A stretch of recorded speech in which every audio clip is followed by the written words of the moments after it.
Yeah, I don't think I'm going to make you wait that long. How's it going, guys?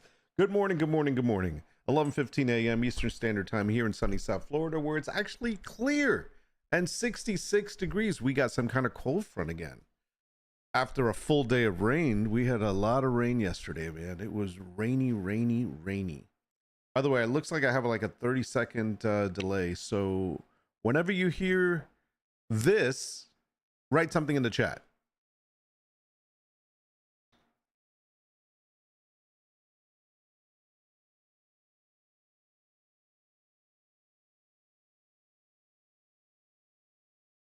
That's huge.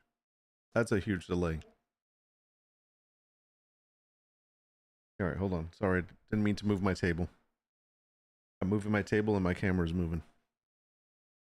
Anyway, it seems to be a huge delay between yeah, that's huge. So I have to keep in mind that whenever I ask you something, it's gonna be a while. Anyways, good to see you. Good morning, Brink. Good morning, Guino. My morning crew's here.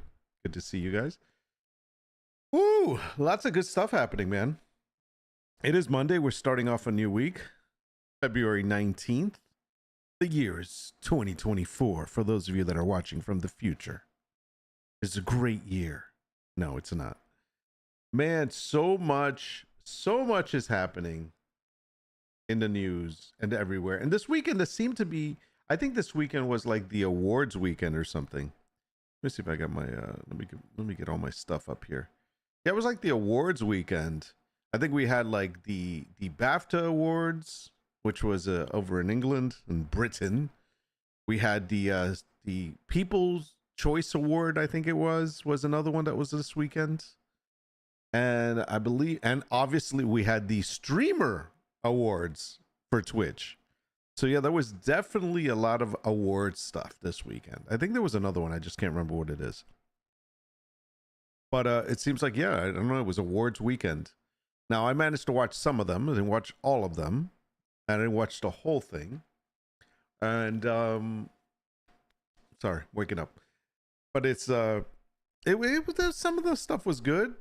You know, I'm not going to go through highlights or anything. I'll probably get copyrighted for doing that. But did anyone care? No one cared. Oh, but I gotta say, there was something that happened at the BAFTA award that I think is quite serious and needs to be taken a little bit more seriously. I don't know what the hell BAFTA stands for, but I'm guessing it's something British. But it's one of their awards up there. Now, I watched some of it, and let me see if I can bring this up really quickly here. This is going to be the first thing I'm going to talk about, because this is actually really an issue. And I don't think anybody's taking it seriously. Even though English press did say they are taking it seriously. So let me just bring this up and we'll talk about it. So as you can tell, basically, do you guys remember when, was it Elden Ring, when Elden Ring won, or one of the gaming awards, when they, I think it was Elden Ring, I can't remember, but whoever won at the time, whatever gaming award it was, there was some kid that went up on the stage with them to accept, and no one knew who he was, but nobody questioned him. And then he ended up saying something about Bill Clinton being his rabbi or something stupid like that. And the kid, and when, you know, it was like basically just a stunt. And he went on to get like his 15 minutes of fame. I don't know where the hell he is now. It doesn't really matter. I saw him on a couple of other, like on streamer shows, and some people would talk to him, and he became, you know, like a 15-minute of fame. It was stupid. It was stupid. It was the stupidest thing, but hey, it was publicity, I guess, for him, which short-lived. It is what it is. But here's the thing. This happened now. And by the way, thank you very much for explaining what the British Academy of Film and Television Awards is. Thank you very much. That's the BAFTA. But this is now a trend because it's happened. People are like, it's only happened twice. It can't be a trend. It can totally be a trend. And this is what's messed up, is that now this guy, whoever he is, he's some YouTuber in Britain, I believe. Don't know his name, don't care. And I'm pretty sure that they're not even saying his name on any of these these websites that are reporting it, because they're taking not the websites, but the actual British people that took him down, like the security people took him afterwards when he was walking off the stage. They're taking it very seriously, they say, and they've refused to give him any publicity by saying his name or whatnot. Who knows what happened to the guy, if he got charged with anything? But I gotta be honest, man. By the way, this was, as you're reading the headline, it's a social media prankster who crashed Oppenheimer's best film speech, and they're taking it very seriously, by the way. So, I know I said that. This is scary because there is no stopping people from going up there with them, pretending to be part of the group. And what's interesting even more is, like, when you are a person that's receiving an award, your adrenaline is rushing. You're so excited to get the award that you're not really paying attention of who's up there. In this case, there was maybe, I don't know, 5-6 people at most up there. I think it was around 5 people up there. So you should know who's who. And when you're going up, you should just kind of look around. And if you're the person that's receiving an award, and be like, okay, you're not with us. And I would totally, if I was that person, I would look and I'd be like, yeah, you're not with us.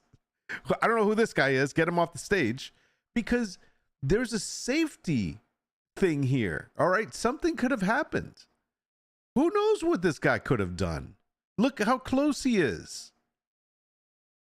I mean, is this Chris Nolan? Is that who he is? I think that's Chris Nolan, right? Christopher Nolan. Yeah. I mean, we could have lost Christopher Nolan, who brought us Batman the Dark Knight, if I'm not mistaken. It is very scary. And when I watched the video, I saw that the guy had something like a wire or something sticking out of his pocket that he actually stuffed in his pocket during the thing, and no one noticed that. And then he had something in his hand that he ended up putting under his arm to then clap at the end. Michael J. Fox did present this award. Yes, he did. So I'm telling you, no, this needs to be taken serious. This is for anyone that's running any kind of award show or any show where people come up to the stage. You need to know who's coming up on the stage. In fact, I almost feel like they should only allow the one person to come on stage that's going to accept the award and have them thank the people. I mean, this is getting just dangerous, man. We don't know who's coming up on the stage anymore. It's very weird. The overarching trend is people doing this BS prank content or breaking the law for online clout, like that idiot TikToker that hid a parachute under his coat and tried to jump off of the hot air balloon. Yeah, see, this is what I'm talking about. It's like, at some point, it's there's got to be some laws. So these people need to get hit with something, because not only are they they're endangering themselves, first of all, not just by the prank, but what if somebody takes them as seriously and thinks they're going to do some harm, and they get shot or something by police, and of course then it's the police's fault, because that's what's going to happen.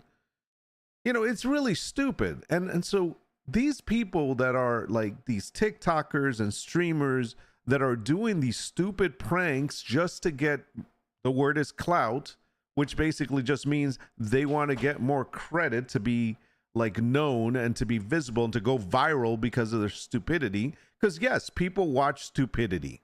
People like to see morons and be like, what an idiot, and they're going to watch it. I'm telling you, it's the stupidest thing. I've said this before. I really hate when people do dumb things to hurt others or to interrupt others' lives in order to make themselves famous, try to make themselves famous. And it all starts with the whole TikTok, fake freaking scripted content. I mean, I'm trying to find a different word, but I couldn't find one. Sorry. It all starts from there, because of the fact that, they script all this stuff. It's all this fake content. I mean, dude, if you're not, don't pretend to be funny. Just be funny. It's like, you don't have to plan the shit out. Oh, this would be really great. Let's do this skit. I mean, if you want to make skits, go make a TV show. Go sell it to a freaking, if it's so good and you're so fucking funny, go sell it to someone, a TV producer, and have them put it on TV. Become a sitcom. It's weird. I don't know, man. But as far as this kind of pranks like this, like going to stand up there, I mean, what was just the fact to say, look what I did. It's so stupid. This guy's a fucking idiot. I love how I censor myself. Oh. Give me 1 second.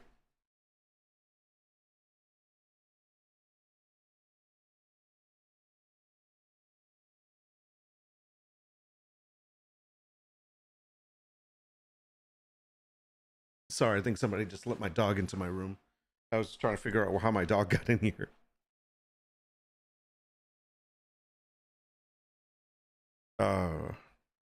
Kanye started it all. Oh, that's another piece of crap. Sorry, bro. You're. I hate stupid publicity like that. Like, what is he? That guy's like wearing masks now. He's like covering his face. Give me a break. It's just stupid stuff, man. But anyways, this is really highly annoying. But it is at the same time very scary because anything could have happened there. I forgot this actor's name on the side here. He's from Peaky Blinders and also from Oppenheimer, obviously. I forgot his name. I've seen him in several movies. I think he's freaking amazing. And I would hate to think that something would have happened to him. You know what I mean? To him or anybody up there. But obviously we have Christopher Nolan up there. We got this guy. I forgot his name. What the hell's his name? I need to look it up. Hold on. I hate not knowing somebody's name. Peaky Blinders. Is he Clive? Peaky Blinders. This guy's name is Cillian Murphy. Yes. Cillian? Is it Cillian Murphy? If I'm saying his name correctly, but there it is. Yeah. Good guy. Funny guy. Interesting guy. He's played a couple of different roles in a couple of different movies that he's played a villain, he's played a hero, he's played a badass guy. He's good. I like him. So I would have hated to see something happen to them. I mean, it's horrible. It's that easy to get up on stage? Give me a break.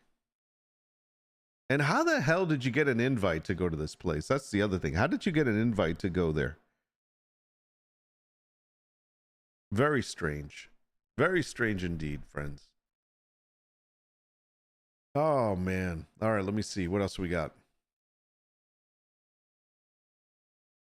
I don't know. I think it's spelled wrong, right? That was on.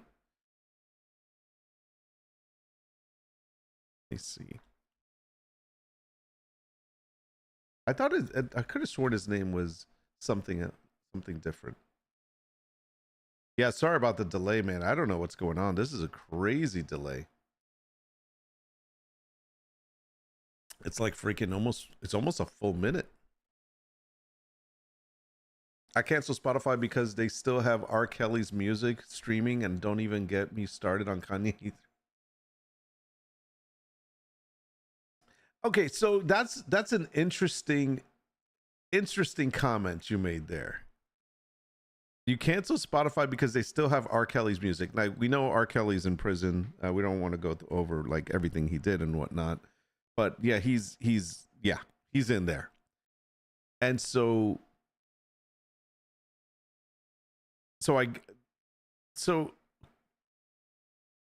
I'm trying to think of any other artist that's done something just as bad, but I mean, or bad at all. And I mean, there have been some guys in the past that have gotten in trouble with the law or gotten in trouble for, I think, even domestic abuse or things like that. And their music is still out there. I don't know. Yeah. Yeah, I read some of that a couple of months back on why he's in there. I don't even want to talk about that. That's just messed up, man. That's crazy. Crazy indeed. Not right. Okay, let you guys catch up and then we're gonna move on. I hate this freaking delay. I don't know why there's so much delay.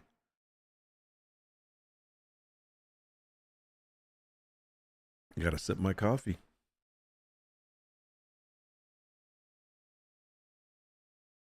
Okay. Oh, busting out the sports, Guino. Still in the Hall of Fame. Yeah, I don't know, man. I don't know how they do that. It's like if you get in trouble for something, does all your work that you've ever done for all your life actually get removed? Can you imagine if they did that to can you imagine if they did that to movie stars, actors? If they got in trouble with the law and they did some heinous crime or whatever, they got put in jail. All of any movie that they've ever been in would be removed. But that would affect all the other people in the movie. So they couldn't do that. What if it was the director of the movie? Would he get, they couldn't do it, right? Because there's so many people involved that like everybody would suffer because of them. I know that if they get into trouble while they're filming the movie, most of the time they end up, cutting them out of the movie and then putting someone else in place.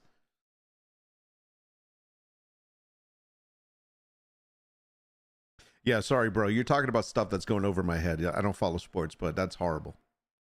All right, let's not try to list everything that everyone's done wrong. I don't want to hear about crimes. All right, this is too early in the morning. I really don't want to see that across the text here. But yes, people have done bad things. Let's just put it that way. There have been bad things.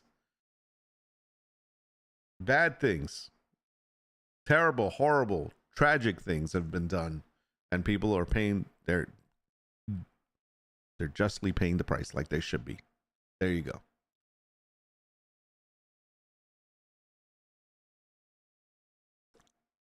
There's probably some clause in their contract about their personal behavior. So they'd get cut out of the profits or royalties on the movie would go on.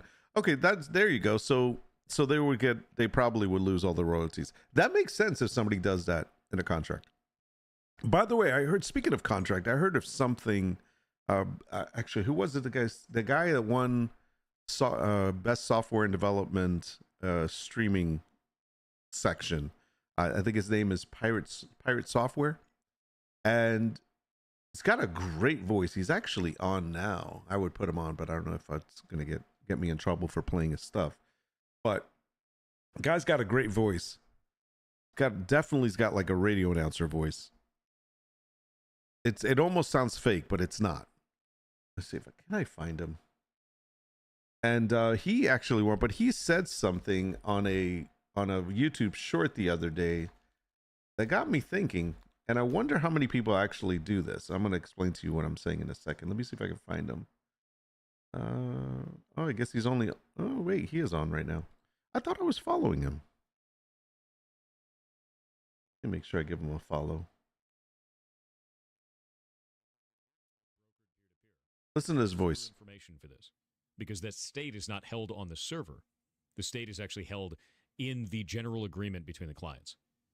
So think of it as StarCraft 2. In StarCraft 2, you can actually have a map hack. And the reason why is because your client knows everything that every other client knows. And if your client knows something that the other clients don't know, you get what's called a desync, and people disconnect from each other. That's brokered peer-to-peer.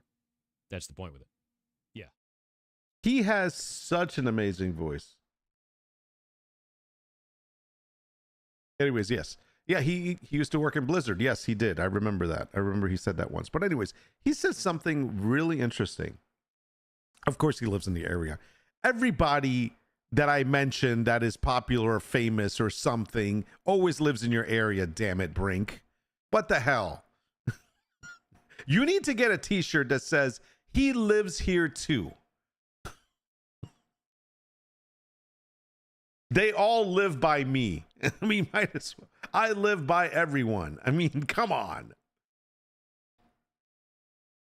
A lot of people used to work at Blizzard recently. Nice. He sounds like Howard Stern. The Howard Stern of games on. No, I won't insult him that way. Sorry. Anyways, good guy. But he mentioned something the other day. Contract related. He said he spoke to his bank and told them that they needed to put in something into their contract with, when you open a bank, I guess, you have a contract with them, open a bank account. And he said that he wanted to make sure that they knew that he was a streamer.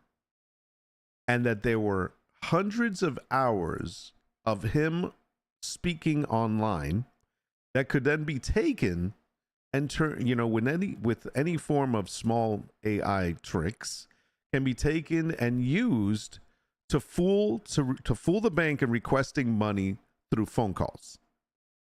And so he made a clause that says that he did not want any money being transferred, moved, or any transactions being done by any phone calls that were assumed to be made by him because of this.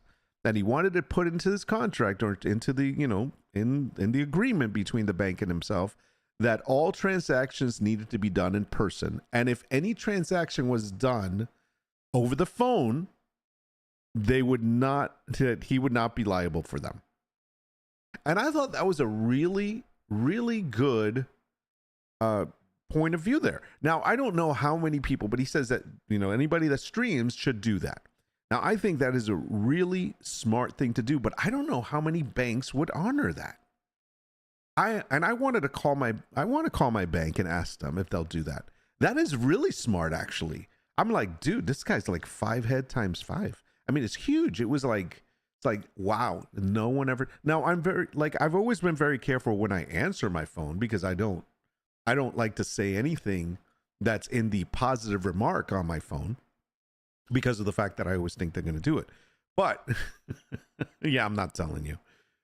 But that's the thing. It's like, now you start thinking about the fact that I've got hundreds of hours of streaming also of me talking a bunch of crap. And I got to think how many people, if anybody really wanted to do something like that, they could with any streamer, really. Asking for Guido, nice. So it was a very smart idea.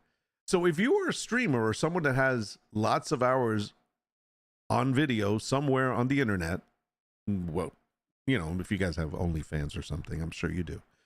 Just make sure that you check this out with your bank, because it could, it is possible. In this day and age, anything's possible. I really do think that those type of transactions, when it comes to any kind of banking transactions, they should happen in person or on a device that is already trusted with some kind of second factor authorization or something. I think it should be that way. I don't think anything really transaction wise should be done over the phone. Here's what's interesting. We recently did call a banking service over the phone to cancel an account, and my wife had to do it because it was her account, and she called in, and she had the account closed. And really, honestly, if I think back now, other than them sending, they sent a code to her phone number to make sure it was who she said she was. But even then, I don't know. But they didn't ask for anything else, and they went ahead and canceled it. So I don't know. That's kind of like, that's a little sus. You would think that they would take a lot more. And what's funny was because I previously called this financial institution and asked if I had to make an appointment to close that account. And they said, no, you just have to call this number. I said, sure. I mean, I can go in person. They're like, no. I was like, wow, that's really interesting. So it's very scary. I don't think any of those things should be allowed to happen, like over the phone. It's very weird, very odd. I'd like to hear your thoughts on that. Let me catch up with some of this. I'll read some of this stuff here. Washington State has some good peeps. Yeah, it does. I almost considered flying to Seattle, Washington. Yesterday I was talking about it because there's a cruise that leaves out of Seattle, Washington, goes up to Alaska, and then comes back. And I was thinking about doing that, but the problem is it's only a sea cruise. So in other words, you're only on the boat and you get off at a couple of stops. But we're more interested in doing a land and sea cruise, which is basically I think it's 14 days, so it's like 2 weeks. And it's part of it is on the boat and another part of it is on land. So you actually go into Alaska and so forth. So we've been thinking of doing that, but the one that I was looking at, actually you had to fly to Seattle. It was like $700. Was it $700 to fly to Seattle round trip? I was like, damn, man, $700 just to fly there? I don't know about that. Pirate does some animal rescue stuff too. That's nice. Pirate Software. I don't know what his name is, but he's a nice guy. Smart guy. Very smart. I've watched some of his game developing stuff. He has some games on, I guess, on Steam. By the way, his real name is Thor, which is even cooler. It says here his name is Thor. He's been in the game industry for 19 years. He's worked for Blizzard Entertainment, Amazon Game Studios, the United States Department of Energy, and now he owns his own studio called Pirate Software. He's a game developer, a hacker, and a giant nerd. He says, ask me stuff. If you're not watching him, he's actually on Twitch. And I think he streams every morning with the exception of Thursday. So if you ever get bored of watching me and you want to watch someone else, or I'm not here, and you're into game development or software development even, go check him out. It's pretty entertaining. Although his voice, to me, it's so deep, it puts me to sleep. I'm like, I get calm, I relax. I might sleep.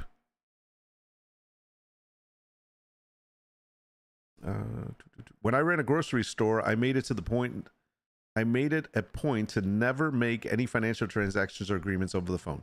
Yeah, I agree with you. I don't think any financial transactions should be done over the phone. It just no. It's just not right. One reason I'm wary of streaming is my personal information getting out there, not because of me, but because of my dad, and I have the same first last name and yes stuff. Yeah. It's a big deal.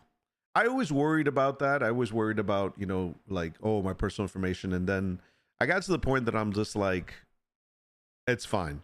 But I mean, I try my hardest. Not, obviously, I don't sit here and talk about, personal things too much, or at least I don't give my personal information out. But if somebody tried hard enough, they could find, they could find me and find my info. So I'm just like, in this day and age, it's bound to happen.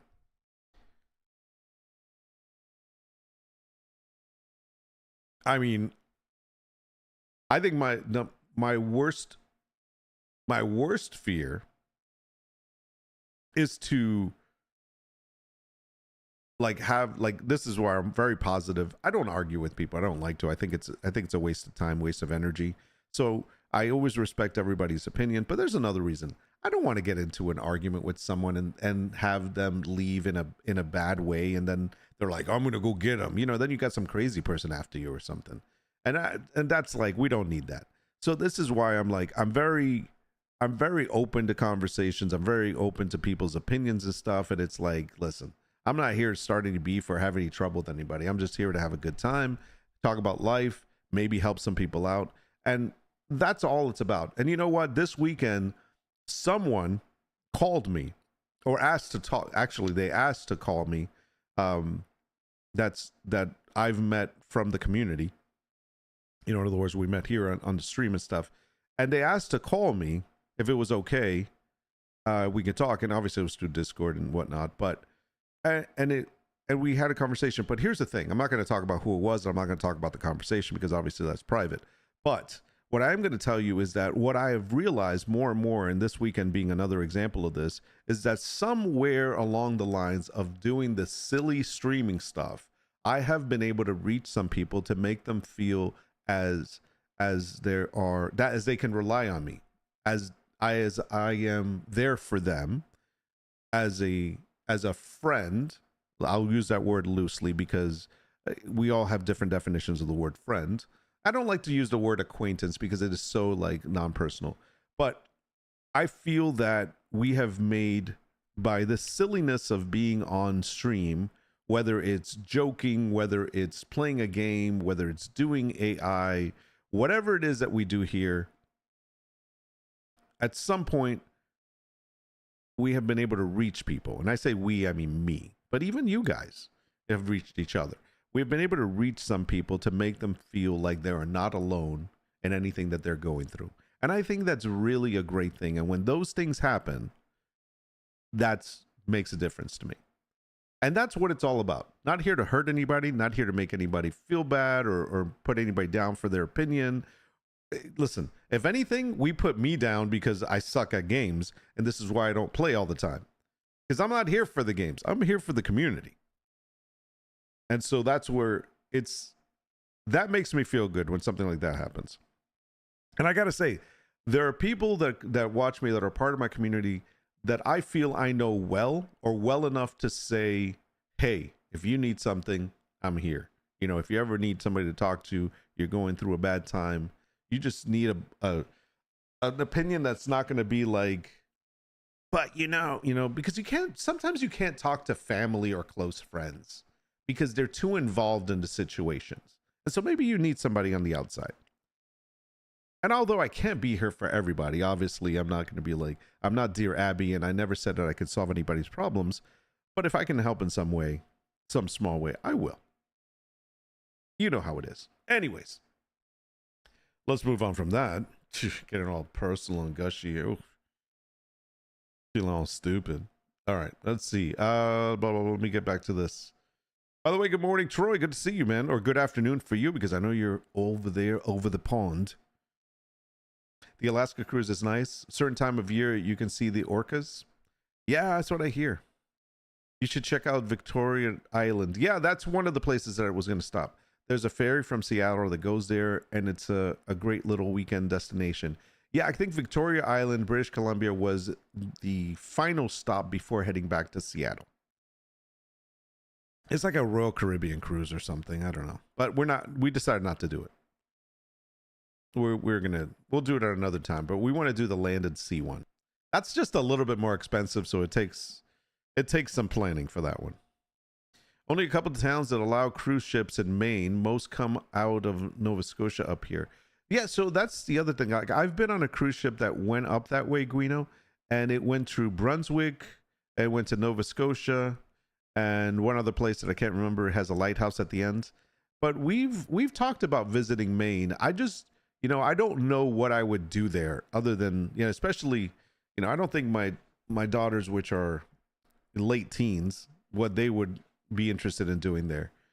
So like we were thinking of summer trips and we're like, I don't know what we're going to do. So we'll probably end up doing some beach thing, but I would love to go to Maine. I mean, I just always wanted to go up there and visit, but we will see. I'm not even sure what we're doing. Dear Nord. Yeah, no, I'm not Dear Abby. Everyone's doing well. Everyone's here. Everyone's well. Let's see. So let's pick up another news and views here. So, as you know, last month, I don't know when it started, but at some point last month, we talked about Amazon's Prime Video was going to have ads now. And if you wanted to have no ads, you had to pay an extra $3 a month. Yeah. Yeah, we heard about that, right? Yeah, it's like you paid for Prime so that you can get free shipping or 2-day shipping or whatever it is. And then they had other benefits like Prime Video being one of them. And you're like, oh, Prime Video, no commercials. This is great. It's like Netflix. So that's, you got into it and you paid that money only to find out that they decided to change that. And now they're offering it with ads. So it's part of the default plan that you pay Prime, which is, you pay $100 a year or something along that lines and to get free shipping. And you use the hell out of that if you pay that. But having the Prime Video is an extra benefit that now they're taking away by adding ads, right? We talked about this before. Well, it seems that there's been a lot of people pissed off about that, especially people that signed up in December.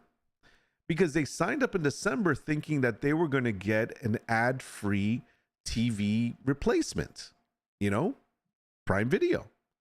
And shortly after signing up for the year, they were then switched into this default, hey, now there's ads, but if you don't want ads, you have to pay an extra $3. So those people are pissed off and they put in a lawsuit, and it's an active lawsuit going on to see about either removing that or getting some kind of monetary value from it. So I'm not exactly sure what's going to happen. Let's see here. So I'm trying to look and see if there was some information I can read for you. Yeah, so here it is. So you're either accessing Prime Video through an Amazon Prime membership, which is $15 a month or $139 a year, or a $9 a month standalone Prime Video membership. And now you can remove the ads by an extra $3. That's so messed up, man. So anybody that signed up like right before, like in December, yeah, they're pissed. So I would say, you know, and of course they're still saying, but you can upgrade. It's only $3. Yeah, that's not the point. The point is that you sold something and then you switched it. That's not nice. So there is a lawsuit going on. I'm going to keep an eye on it, see what happens. But it's definitely, they definitely need to be held accountable for that. And a lot of people are saying Amazon needs to be called out for swindling users. Yeah, I hate this website. What website is this? Is it Bloomberg? Yeah, you can't keep reading unless you register. This is why I'm not showing them, because shame on you, Bloomberg and the New York Post and Washington Post, that they preview things on Google News, and when you click on them, you can't read them unless you sign up for their freaking subscription. What the is the sense of that? Okay, I mean, if you're gonna be on Google News and you want to link to your freaking site, don't make it that we have to pay or sign up for your stupid service in order to read the news. That's just messed up. More power to bloggers. Bloggers should be put about all the news up there. Stealing it from no, don't do that. I was going to say stealing it from the news companies and putting it on their own blogs. You know, there's nothing wrong with that. In fact, I would say that somebody that has a good blog should report the news by going to these stupid behind the freaking paywall news companies, grabbing their articles, throwing it through ChatGPT, having it summarized and rewrite it, and then put it up as a blog post. That's what they should do. Because technically it's not the same thing. It's just a summarization. I'm just saying. Now let me close these out. I'm not bringing those up because they don't deserve to be posted. Young people not into nature don't have a lot of fun here. Yeah, that's the thing. It's like, I know Maine has a lot of nature and stuff. And there's a lot of places I want to go and for sightseeing. Like I want to go to Vancouver and sightsee there. My wife's like, yeah, the kids won't like that. I'm like, yeah, I know. That's for me and her to do. There's a place called, I guess it's Alberta up there. They have a castle in, is it Fairbanks? It's not Fairbanks, is it? I don't know. There's a castle up there. It's something. I forgot what it's called. And it's beautiful. And you could stay in it. And you could choose to stay in a suite, like a regular modern suite, or you can stay in the castle side part. And that's where I would stay. I forgot what it's called. Fairbanks or Fairmont? Maybe it's Fairmont. I can't remember. Agreed. Yes, that's about Amazon. Acadia is the big pool up here, but it's a park, so that's the kind of thing people come for. Oh, Arcadia in Maine. Okay, gotcha. Money is the same as drugs. You get addicted as being rich. Well, here's what's interesting about that, Troy. Jeff Bezos is actually selling off Amazon stock. He sold $2 billion worth of stock just a couple of days ago. And he's planning on selling more. He's selling off freaking stock. And I think it has a lot to do with two things that are going on. There's two lawsuits right now. The first one is about, like I said, the whole changing to having an ad revenue now in there on the Prime Video. But the other one is in regards to a buy now button, supposedly. So he's selling off his own stock. You gotta wonder. You gotta wonder what's going on there. Just change the price of Prime from 15 to 18. See, that's the thing. If they would just have raised the price of Prime, it would be so much better. But the reason why, it's not about those extra $3. You do know this. It's not about getting an extra $3 from people. It's about being able to have ad placeholders so that people can advertise through them, and therefore Amazon makes money off of the advertisers. That's a lot more than $3 a month from each one of the sub people. Shame. Shame, shame, shame. You know what it is? Twitch is doing so bad, they're like, okay, we need to make extra revenue somewhere. We're going to keep this Twitch thing open. I know. Here we go.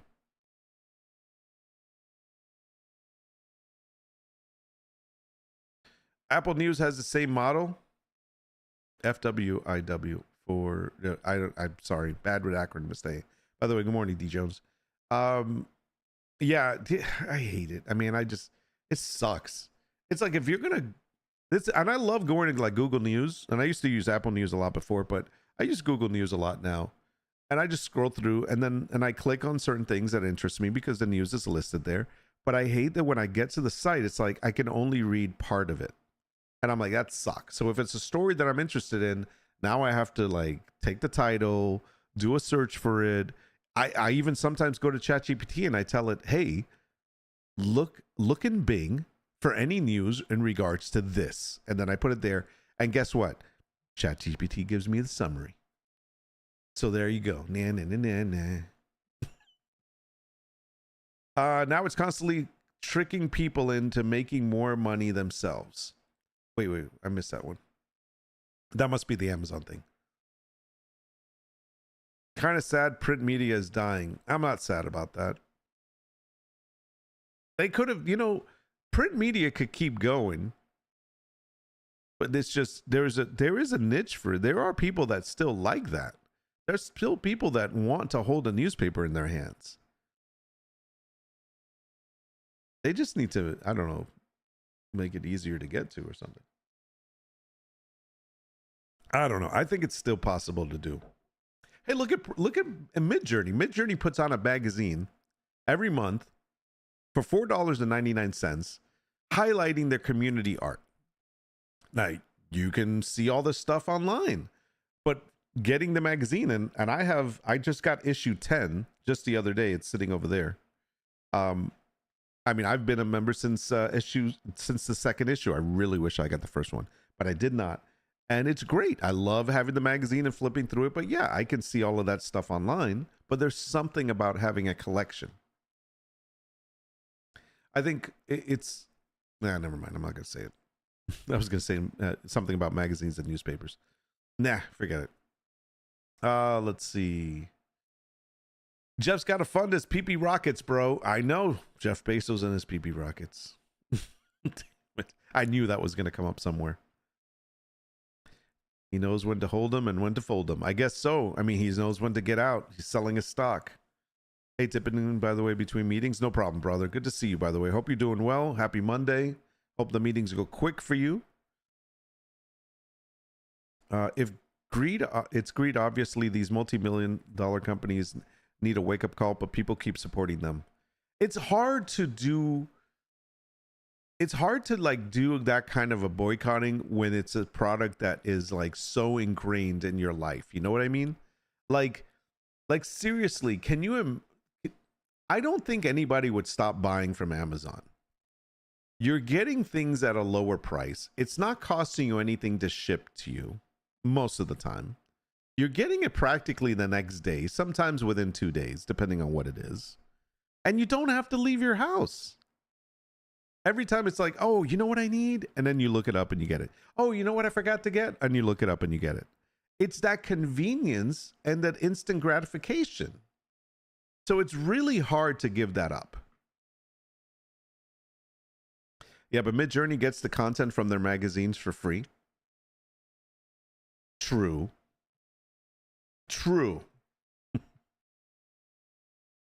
I don't mind paying $4.99 for a nice magazine in my hand. You know, I used to pay $16.99 for these magazines over here. Hold on, let me get one.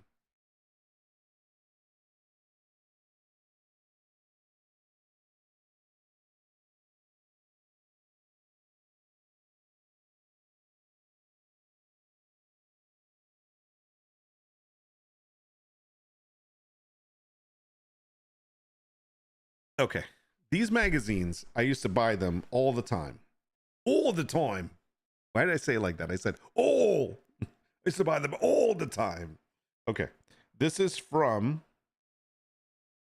shoot, I don't even know when this is from. This is really old, though. This is like freaking, I'm guessing this is in the 90s. No, it's not in the 90s. It's got to be in the 2000s. Anyways, this magazine here is one of them. Look at all the little bookmarks. I still have bookmarks in them from years ago when I actually used this. This is at least 18 years old. But anyways, yeah, there's bookmarks in there. Let's see, what did I bookmark? Let's see if I can find a bookmark that's cool.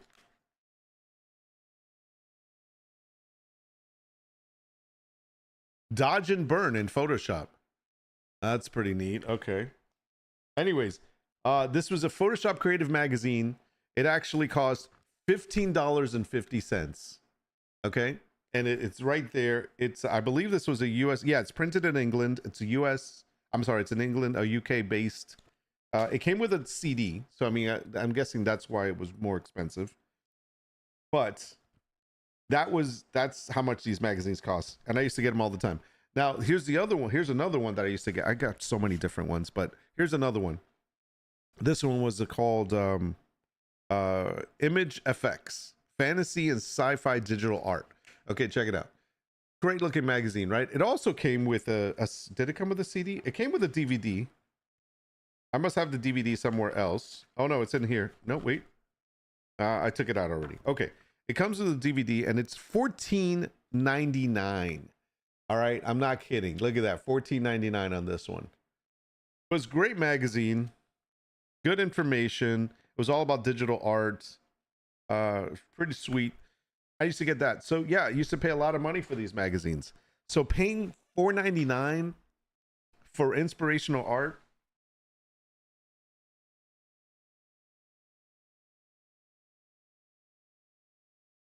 Here's Midjourney's latest one.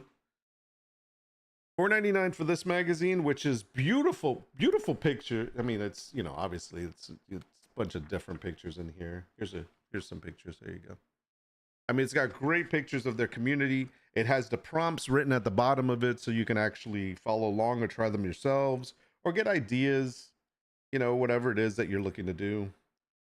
It is pretty cool. The other thing I noticed now, some of these actually have, what are these called? QR codes. You see that? Some of these have QR codes now, which is new. So anyways, $4.99 as opposed to $15. And I learned a lot from them. So worth it. Yeah, I have like Photoshop User magazine. I've got a bunch of Photoshop magazines over there. Layers. I don't know.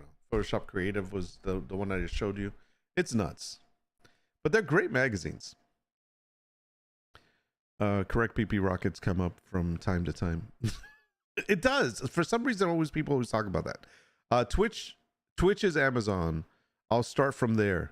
Streamers need to leave the platform to give a wake-up call. This is how I am when I see greed. I stop supporting them, but some of them, it's a money-making platform. Yeah.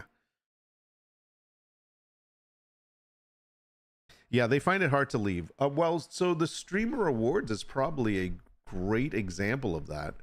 You look at, for example, when I was watching the Streamer Awards, they showed a section. By the way, I linked it on our Discord if you guys wanted to see that.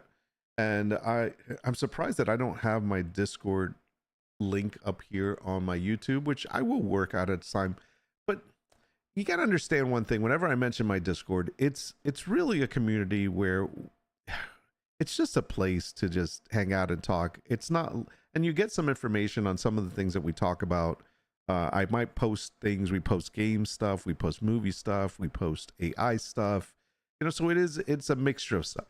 But is it an active community? No, I think it's more of a resource. And yes, from time to time, some of the main actors in my Discord will actually be present and have conversations between each other, myself included.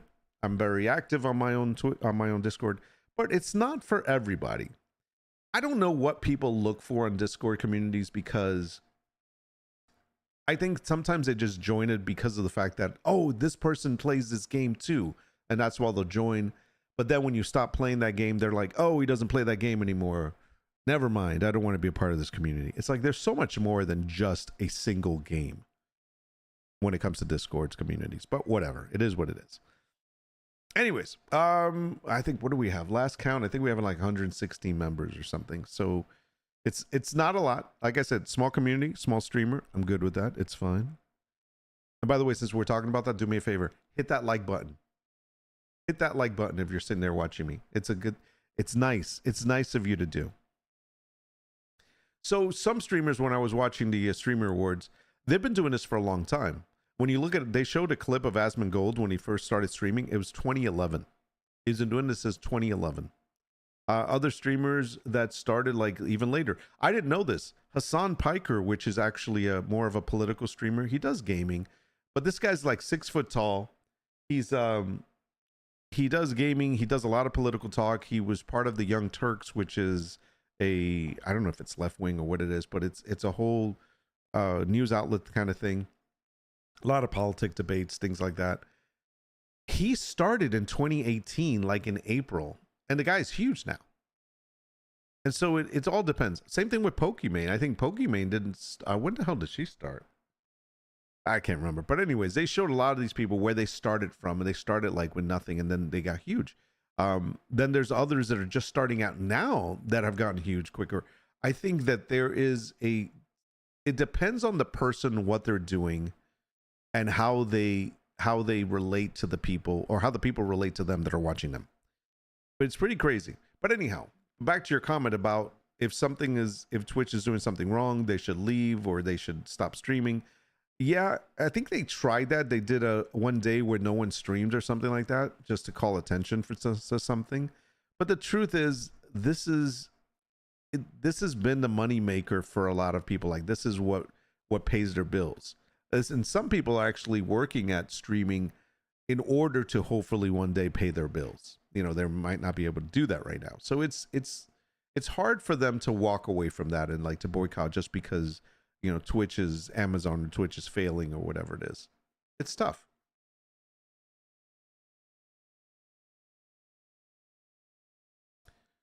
I don't really care if businesses want to make money. If I like what they are offering, I'll consume it.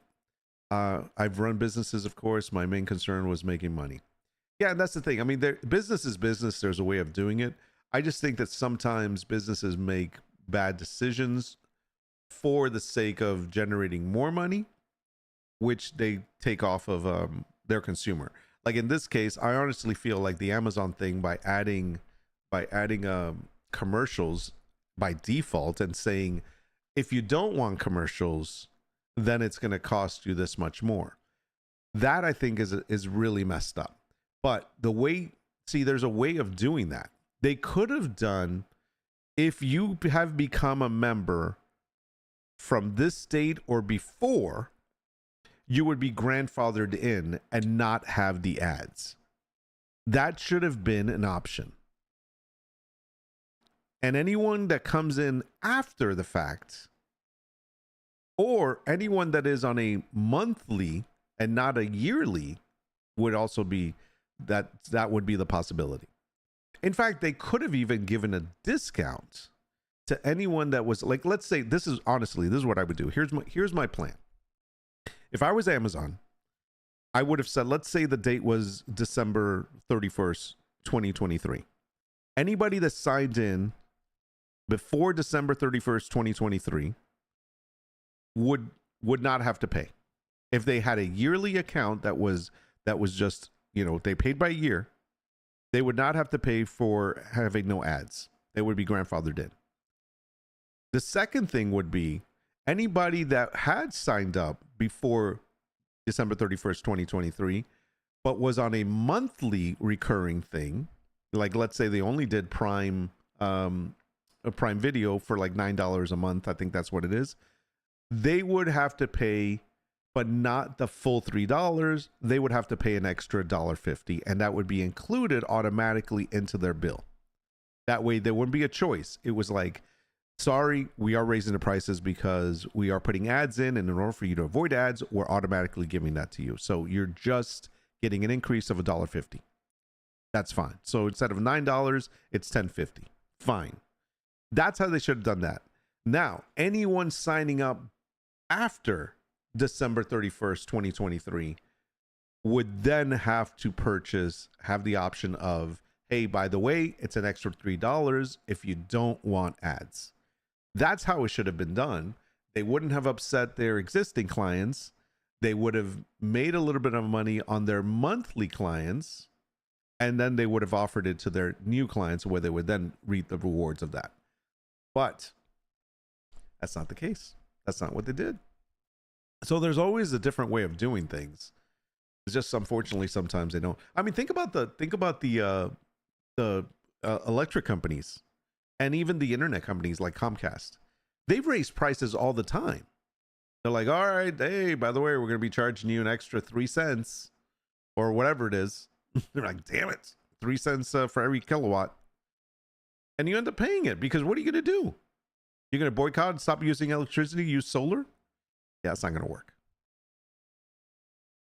It's sad, but it's true. Netflix, every couple of years, it's like, hey, we're raising the prices. If you want to keep using our services, prices are increasing, just to let you know. And then some people drop out and then they come back. Or they complain, but they still stay. Gas. Do you think people are like, oh, I'm not driving my car anymore? Gas goes up all the time. Obviously, some people drive less to save on money.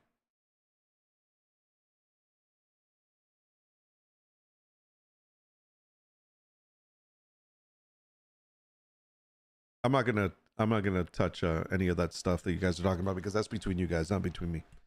That's to you. That was not to me. So I'll let you guys discuss that. But yes, there is greed in all business. It's true. But the truth is, in any business, your point is to make money.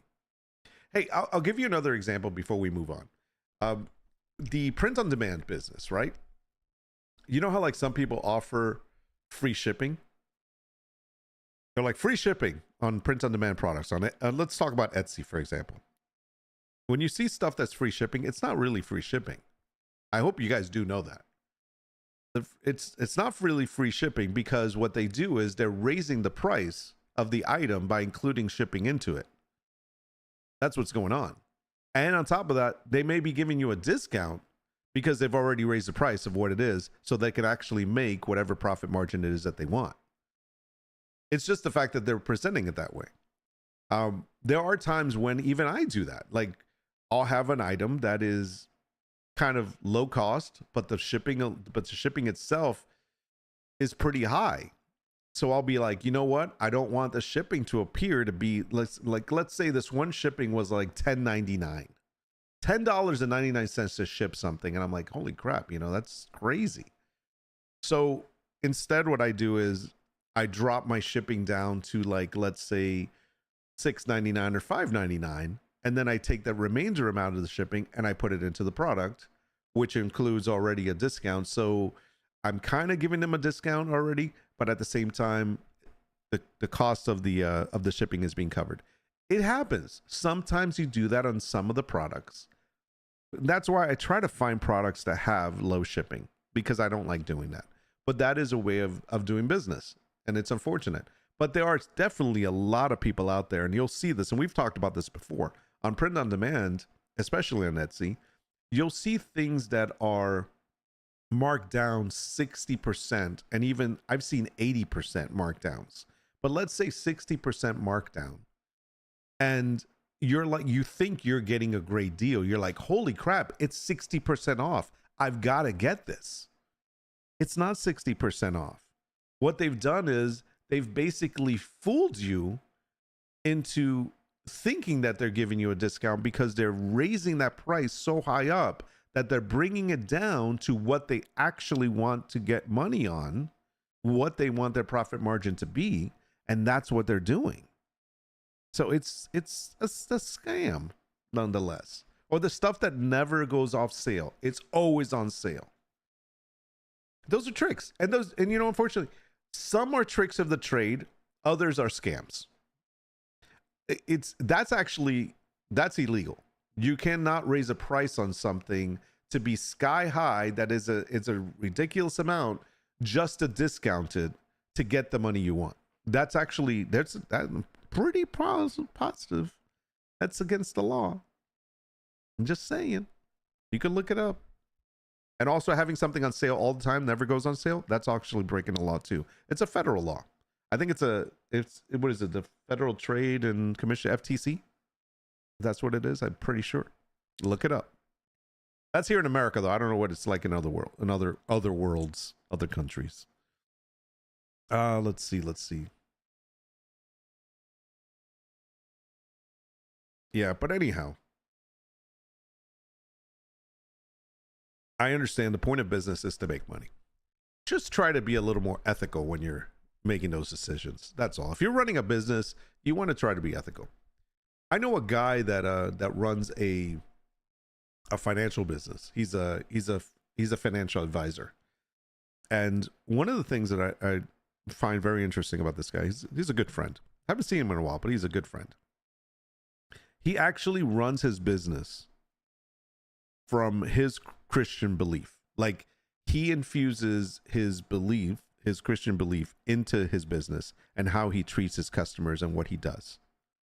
He tries and he works hard at trying to keep it ethical, trying to do the right thing, and to do good. You like to just basically do the right thing. Let's just say that. And that's how he runs his business. And good for him. And he's successful. He's doing very well. Guy's taking vacations all the time. This is probably why I don't see him. And when you work with money, it's really hard because you gotta do stuff. Anyways, enough about talk about money. Money makes the world go round. Yeah, we can talk about money all day long. It's not that it's a good thing. I'm just saying it is what it is. There was a mattress company up here. Let me just finish this conversation here. There was a mattress company up here back in the 80s that always had going out of business sales. I hated that for like 10 years. Yeah, that's the biggest scam there. Clearance sale, right? They always have those. So they got sued and the state made a law that forbid those kind of statements without being able to verify them. Yep. They still are around, but simply change their name to Chapter 11, Mattress and Furniture. Nice. It's true, though. You cannot do that. Just like the story of the guy that I told you that owned a coffee shop and was selling, it was found out later on. I didn't know this, but it was found out later on that he was selling gift cards knowing he was closing down in 2 weeks. Horrible. I mean, how do you live with yourself? I mean, I guess, people don't really care sometimes. Anyhow. All right, let's move on. Let's see. Speaking of making money. Oh, did you guys see this? Let me see if can I make this bigger? All right, I gotta show this. Some people are gonna get mad, but that's okay. Trump high top sneakers sell out hours after launch. So these sneakers were made by Trump. He has an actual website, which we'll see in a moment. He made these sneakers and he made only 1,000 of them, put them up for $399 a piece, not each, just a pair, whatever. And they sold out hours after launching. First of all, who the hell would freaking wear these? Oh my gosh. Exactly. He needs the money now. Well, yeah, after that ruling, it's like raising the funds. So yeah, it's not a joke. I'm totally serious. There's news articles talking about that. That's the reason why he's doing this. Let me show you this site, what he's selling. So here it is. It's called gettrumpsneakers.com. I don't know who's coming up with these, but that's what it is. And limit of 3 pairs per customer. So there you go. These were sold out. What I love is that they're here. I'm going to read this. Trump sneakers and fragrances are intended for individual enjoyment and as a collectible and not for investment purposes. I mean, I have to pay how much? Okay, guys. Guys, hear me out. Gold sneakers. So they sold out. So easily made, what is it, $399,000? So easily made about $400,000 right there. Okay, now it gets better. By the way, doesn't it sound like he actually wrote this himself? For the first time ever, buy and collect these limited sneakers with millions of fans. Get these before they sell out. Listen, you gotta make fun of this. I don't care where you stand. You gotta see this as give me a break. Here's another set. By the way, these are on pre-order. So if this is what floats your boat and you want to get involved here, there you go. I don't know, maybe your name starts with a T and you want to have these. I don't know. Oh man, the red ones. So these are greatest sneakers ever made. Yeah. Okay. So these are cheaper. So these are for the people that can afford $199 each. And there is no limit on these. So therefore, who knows how many of these they'll sell. Here's another one. If you ever wondered, maybe you want to smell like Trump. You want to smell like money. This is the Victory 47. So there you go. You can buy the perfume or the cologne. Maybe you want your wife to smell like Trump. This is for you right here. Victory 47 perfume. You got it? Okay, good. It's pre-ordered, by the way. Buy 2 items or more and get 5% off your entire order. 5%. It's not even 10% or 20 or 15. It's 5. That's what I offer people that leave their stuff in their basket on my Etsy shop. I just say, hey man, an extra 5% off if you want to just empty out that cart. that's what you do. 2 items, 5. Yeah, no. Oh man, come on. I gotta hear what you guys have to say about this. I can't leave this on my screen anymore because it's making me sick. Oh shoot. Designed by a 4-year-old. I have to pay how much? Okay, guys, let's make some gold sneakers and make them by Brink. Never mind. I'm probably read that wrong. Anyways, not to be worn outside the home. The greatest sneakers ever made. He got booed at SneakerCon. No one else makes sneakers as good as these. How much will he pay to have an NBA player wear them? I wonder. Well, no, I don't think he can because he yell at all the freaking athletes. I think he did at some point. Trump fragrance, a musk of egomania with hints of old KFC buckets and wafts of Coca-Cola to tickle your nose hairs. Then you sneeze and hit buy now on the pair of gold sneakers.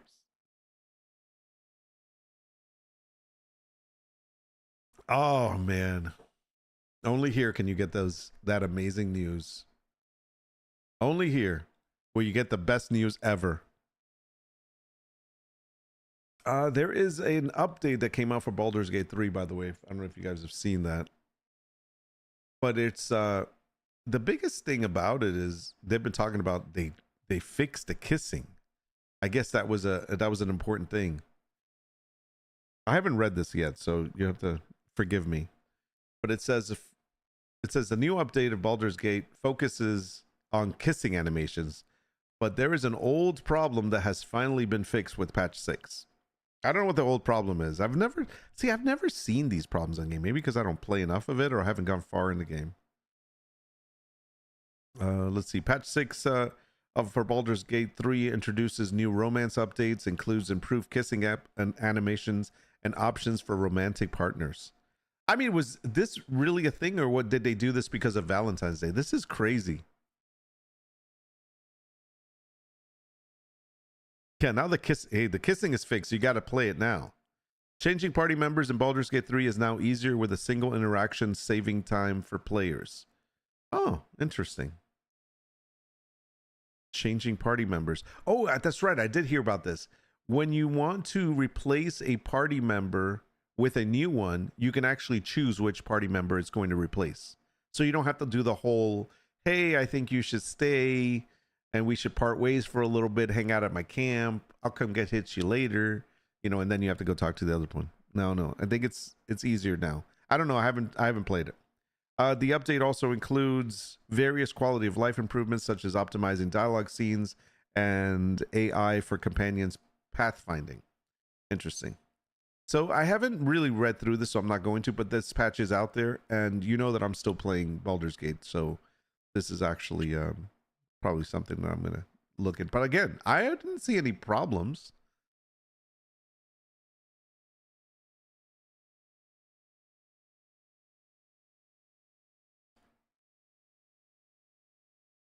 No, I'm sorry. I was just reading to see if there was anything that stands out, but no. And then this goes to something else. Never mind. Changing members just got easier. Party changes have been a nuisance in Baldur's Gate 3 since early access. So changing part, that must have been a big deal. I really didn't think it was a problem. Other quality of life updates for Baldur's Gate. Let's see. I wish they would just give me bullet points, man.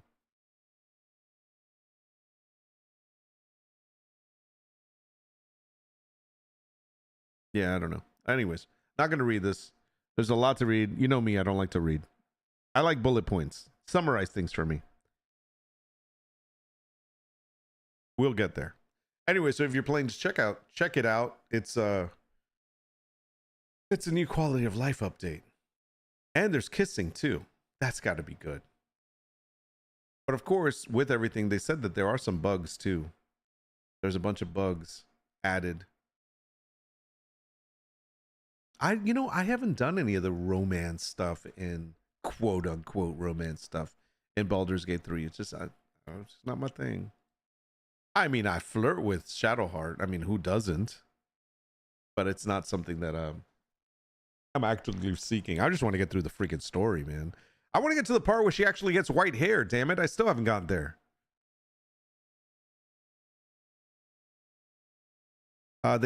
They're just adding replayability. You beat the whole game. Now make out with everyone. Nice. Well, I think I said this in a post on Discord, but I'm kind of annoyed because there is no New Game Plus. Now, for those of you that don't know what New Game Plus is, on some of the games that you work really hard at building your character, getting gear, becoming a badass in the game, like let's say like Elden Ring, when you beat the game and it starts over, like when you beat the last boss and the game starts again, you start the game all over, but as a New Game Plus, which means that the game is a bit harder. I don't know by what percentage. And also you get to keep all the levels and all the gear that you've acquired. So you're starting from scratch with your badass self, not from scratch with nothing. And I think that's a great thing, especially when you invest hours into a game. Like I'm talking about hundreds of hours sometimes. Like I know I've invested like at least 400 hours in Elden Ring. I finished the game, but I have other characters that I've still been playing. And so of course, when you finish the game, you start over with all your stuff, which was cool. But in Baldur's Gate 3, it's not that way. They don't have a New Game Plus. They're thinking about adding it, and I think there's thoughts about doing it, but they haven't done it yet. So I'm hoping by the time I finish the game, which is going to be a long time, they got plenty of time to do it. I figured that will be available because I would hate to like lose everything that you accumulate. By the way, it is said, and I'm spoiler alert for anybody that's not in Act 3 or 4 yet, not too much of a spoiler, but some of the best weapons and best gear are found in Act 3 and 4. But you don't get to keep them for long because then the game ends. So you hardly even get to use them. So that's the sucky part. So you want to be able to use that from for most of the game, or at least for a long part of the game. So it'd be great if they had a New Game Plus, because then you would start the game over with all of this great gear that you got during Act 3 and Act 4. So just saying. Yes, we're going to talk about that in a moment, Brink. Am I going to reveal the new game you'll be starring in soon? Yeah, we'll talk about that. I don't know. I think the new game plus would probably ruin BG3. It's all about the choices and roles, not keeping your character. I think you should have the option. I think the option should be there for you to choose whether or not you want to continue New Game Plus, or, and I think all the New Game Plus games are that way. They do give you that option. You can continue the New Game Plus with everything, or you continue the New Game Plus with nothing and start over. It's up to you. I mean, I think it should be possible. It's all about choices, roles, not keeping your character. I mean, yes and no. Like if you use, I don't know. I mean, I guess I don't know enough about D&D to ask that question, so I'm gonna hold off on that. But I can see your point, though. I think I would like to have that option. It's called Baldur's Gate 4, available in 2042. Nice. It's typical how D&D works, the way Brink said. Okay. I think the new game plus will probably ruin BG3. All about the choices and roles, not keeping your character. Yeah, I mean, I get it, but I don't know. It'd be nice to keep some of the gear. At least the gear. But yes, it would probably make it easier. But if the game is that much harder, it still will be fun. Well, I guess that's why there's honor mode, I guess. But still, even in honor mode, like, you create your character. If you die, you lose the character. So you have to recreate that character all over again. The choice would be nice for some folks, for sure. I'll give you that. Yeah, I mean, I would like it. I'm personally me. I would enjoy that. Just because I don't know. I get attached to my characters, I guess. No, the way you said, you get the best gear towards the end of the campaign. Oh yes, that's. I'm guessing that's the way it would work. I think in any game it should be that way, where the higher you level or the further you get in the story, the better gear is going to be available. The problem is that if once the game ends, then all of that goes to waste. Where it should be, you start a new campaign. You know what I mean? Like, let's say you go to the, like, okay, so maybe in a D&D game, if you're playing, that when that campaign ends, there's a new campaign that's starting up from where you left off. And that would be great. Like, I would love that. Of course, you could take the character and gear into a new higher level campaign. There you go. That's what I'm saying. Perfect. I think that's what we should do. All right, I got one more thing to talk about. Because I'm delayed, I'm going to wait for a second.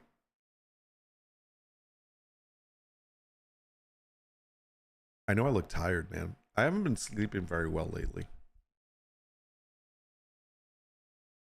I need to try to sleep better.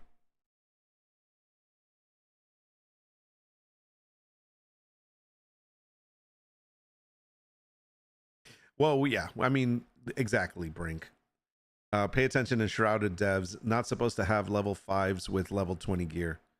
That is 100% true. I mean, I think we've already talked about that, but Enshrouded actually needs to have kind of level requirement for their gear. It should not be that a level 5 should be wearing level 20 gear. It doesn't make any sense. Or any tier. It should be level 5 gear. If anything, 2 levels above it, maybe. But I think, no, it should be like everything. It's got a level restriction. And when you reach that level of the gear, then you can wear that. If you're not that level, you can't wear it. I think that's how it should be. Otherwise, it makes no sense. The character becomes so powerful, the gear doesn't matter. I think for me, the gear is more of a status thing. Like, I remember in the days of EverQuest, for example. Yes, I'm dating myself. EverQuest, the first MMO in the world, one of the best MMOs ever. Anyways, they had gear that was kind of a status thing. Like, for example, I think I talked about this before, but the Kobold breastplate. They had a Kobold breastplate, and I'm going to find it here. And it wasn't that it was such a badass item. Breastplate, EverQuest. Let's see if I can find it.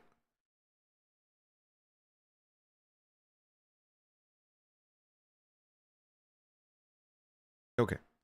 This is, let me bring this up. This right? Yeah, this is right. Okay. Cobalt breastplate in EverQuest. It had these were the stats. AC armor class 45, which is huge. It had strength of plus 12, dex of plus 12, stamina plus 12, and HP of plus 50. Those are great stats, by the way. And it also had an effect called Invigorate, which basically it just upped your everything so you can kick ass. Okay. And then you had to be level 45 in order to use that, by the way, to use that effect. And then it was only for warriors. And then it had also slots that you can put something in. Now, this item is found on creatures. It was specifically on these two creatures here. So I'm going to open this link up. This is the dragon that you had to fight, and it was a raid encounter to get that item. Okay? Same thing with, I think, I don't know what this one is. I've never seen this one, but okay. But it also dropped from this one, which was, this one may have been part of a GM event, so that didn't matter. But you had to fight this dragon, and he was called, what was he called again? Trekanon, in order to actually get that drop. So it became a piece that was like, if you fought, the only way to find it was to actually go down this dungeon and get it. Okay, so that was the way you did it. Now, this item was very sought after. And it wasn't something that you wore forever. Like, you would outgrow this. But you never got rid of it because it was a status symbol. It was kind of one of the things of, hey, I beat that boss on that raid and I got this drop. And then you would keep it. And it was great. And of course, you used it also for the Invigorate, because you can put it on and right click on it and it would do Invigorate for you. And that's what it was. So anyways, so it was a status symbol. So for me, it's not so much about the keeping the gear to be powerful. It's more about being able to keep the gear because I'm nostalgic that I got this badass piece of gear during when I did X, Y, and Z, and I remember that, and I want to keep this gear. It's kind of like I don't know, it's a keepsake. So that's kind of why I like the whole being able to keep gear when you finish a campaign. And whether you use it or not is up to you. Actually, I had a character like that. I mean, same thing with these. Like, hold on, let me click. Yeah. Like, these were the swords. Like, these swords, I forgot what they were called. But these swords were the epic quest swords for the warrior. And you got two of them, and you can actually combine them, and they became one. I still have my EverQuest accounts. I should log in and show you this because I do have these. And again, doing this quest was a huge thing. You might never use these swords again once you got to the next level and you got better gear or whatever. But it was one of those things that was a status symbol that you actually completed your epic quest to get your freaking swords. And that's kind of what it was all about. It's a good game. I really enjoyed that game. Yeah, I enjoyed it so much. I had like at least 7 accounts. I still have them.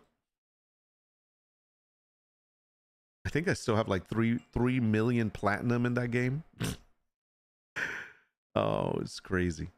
All right, let me catch up on reading, and then I've got one last thing to go over here.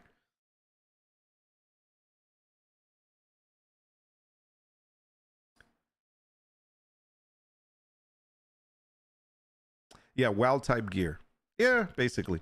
For video games, yeah, gear will always be like that because you can see it. In a tabletop, it's not as important. I don't know. For me, just the fact if it said like Staff of Falcon, blah, blah, blah, whatever, it'd be like the name alone is like, that's epic. You know? I'm just crazy like that. Like when I got the Timbermaw trinket for reaching Exalted with Timbermaw in WoW, crappy trinket, but it showed everyone on the server that I had no life. Exactly. But we already knew that. But now you had a symbol to let everybody else know that didn't know that.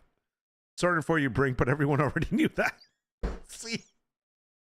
Oh, love it. Guino already knew. Great, so that trinket was even more of a waste of time. Damn it, Guino. Where were you 20 years ago when I needed to know that? Probably farming timber, Ma rep. There you go.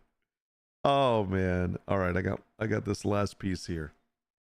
I talked to Brink about this yesterday, and then this is gonna segue into the last conversation I want to have, which is about a game that that I'm gonna star in loosely. So we'll talk about that in a moment. It's an idea. Anyhow, Deep Rock Galactic Survivor. I just picked this game up the other day before I even saw this.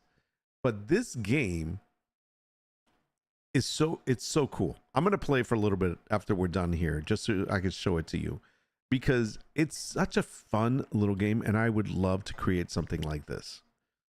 So Deep Rock Galactic game is a new auto shooter survival game that already topped the original game's peak player count on Steam. Deep Galactic Survivor is a spin-off of 2020's massively popular co-op shooter Deep Rock Galactic. I've never played that. The new title, developed by Fun Day Games, takes the world and characters of the original and inserts them in a completely new genre with massively successful results right off the bat. Despite the game still being in early access, the single-player title has already topped the original Steam peak player count just days after releasing, making for one impressive launch. Deep Rock Galactic Survivor is the most recent title in a new massively popularized subgenre of auto shooter survival games, headlined by Vampire Survivor, which Asmund played that. I have that as well, and I've tried it. It's like really pixel, like 8-bit. Survivor replaces the co-op with single player and has the player extract resources and blast away cave dwellers via a new top-down camera angle. No. All right, so here goes. While the OG has a peaked player count of 46,687, the Survivor already has peaked at 47,728.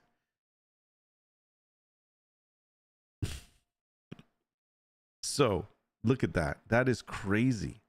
So in other words, their new game has peaked faster than the old game. So I want to show this game too, because it is so much fun. By the way, it is really cheap right now. The survival one is just $8.99. That's it.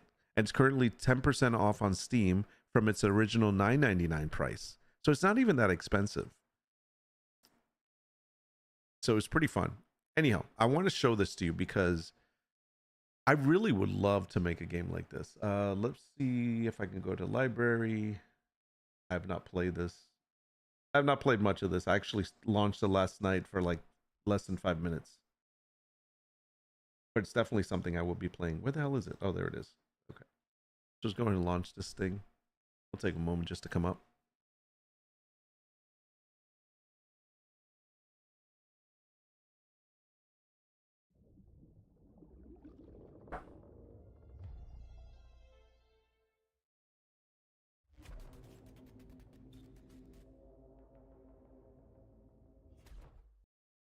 All right, let's check this out.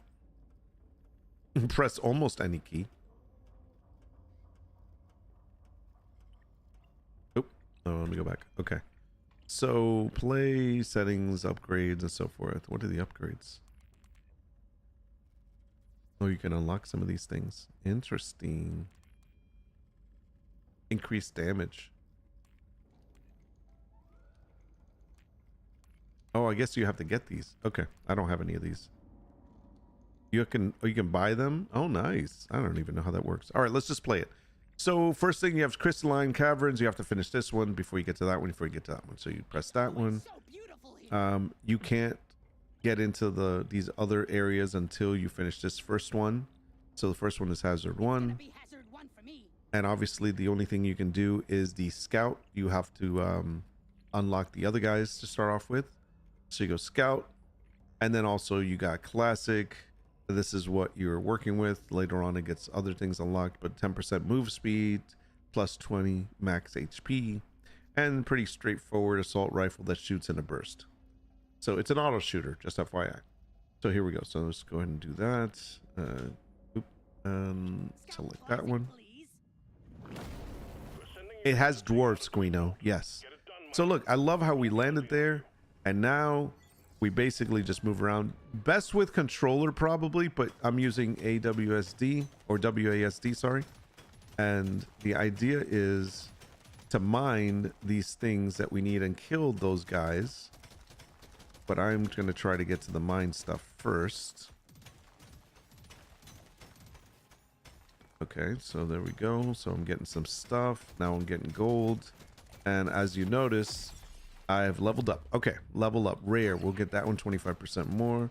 And I got to move because these guys are coming. So... Where's my shooter? Where's my shooter? All right, so I got to go this way. Resupply prepared. Clear the landing zone of obstacles. Oh, shit, that guy touched me. Okay, so there I leveled up again. Status effect, 10% increase all damage over time for acid, electric, and fire. Reload speed is faster. Max HP. Let's go with that. Okay, so now I gotta go pick up all these gems that I left. So I'm gonna go back through here because this is where I was. And you'll notice... Obviously level up again. Let's go rate of fire.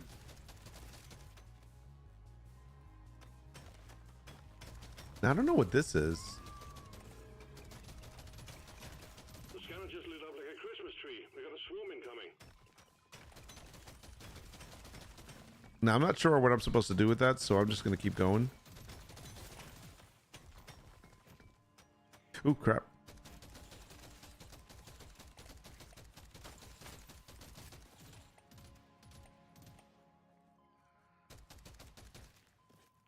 I gotta go pick up my gems.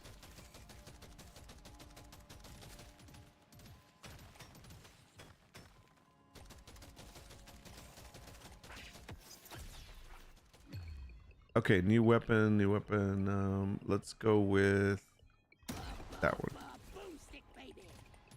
I don't know what this does. There we go.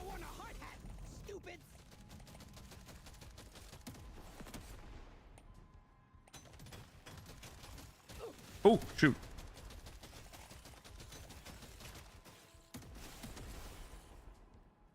So I'm trying to get to... What I love about this is the mining thing, because you can actually break through the mining stuff to actually go around them. Leveled up. Okay. 10%, 20. Reload speed faster. Yeah, I'd like that better. Oh, crap. There's a lot over there. So here's an artifact. That's the supply pod. So I can get the artifact, collect red circuits, increases HP, gain XP when you take damage, increase the healing granted on level. No, we're gonna go with that.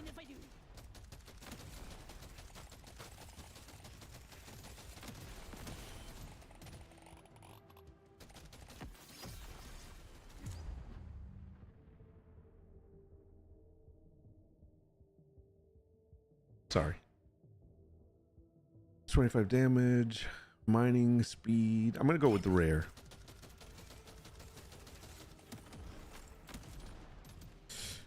Ooh, ooh, ooh, ooh, ooh, ooh. No, move, move, move, move. Okay. That's a weapon. Imagine your weapon is now a lot prettier. Increase weapon level by 2. Let's go with the rare.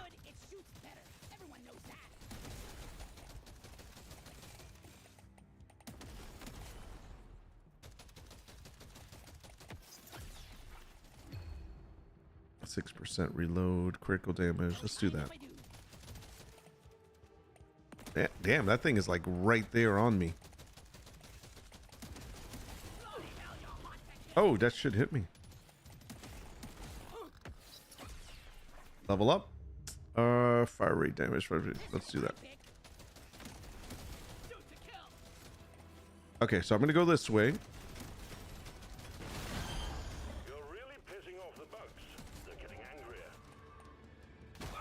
Oh, shoot. Move, move.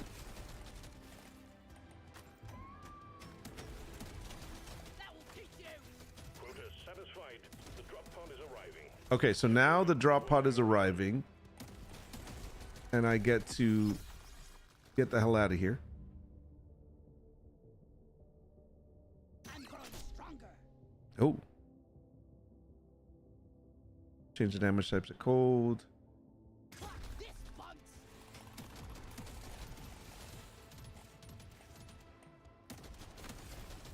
Is this the place? Stage 1 cleared.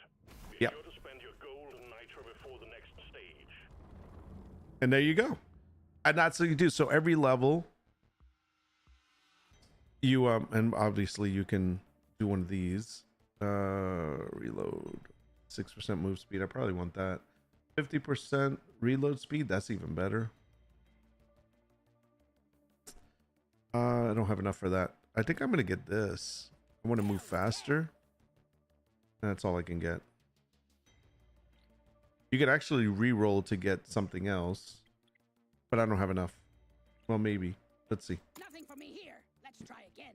What else we got? Yeah, so obviously I can't get anything else. And that's it. That's a pretty cool game, man. You know the drill, miner. Fulfill your objectives and let's get out of here. So that's what the game is like. I think it's pretty neat. I think it's and that's just like just playing for a few minutes there. Done right, you gotta do it yourself. I'm gonna go ahead and close it out. I don't want to save. But what do you think? That's pretty fun, right?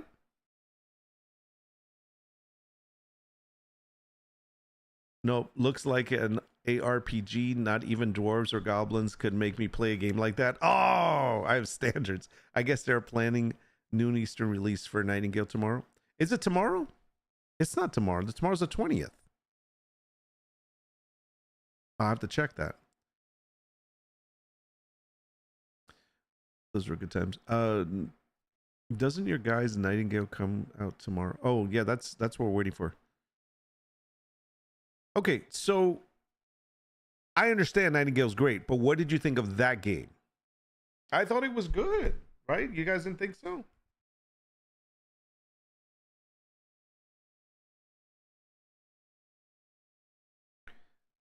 I liked it. I don't know about you, but I liked it. All right, guys, want to talk about Nightingale. Either way, if you haven't played it yet, you haven't seen it, Deep Rock Galactic Survivor, I think it's great. Try it out. It's only, like I said, it's only $8.99. It's definitely worth it. Definitely worth it. Where is Nightingale? Let me take a look. I'll look at the store and see. I'm waiting for March when Dragon's Dogma 2 comes out.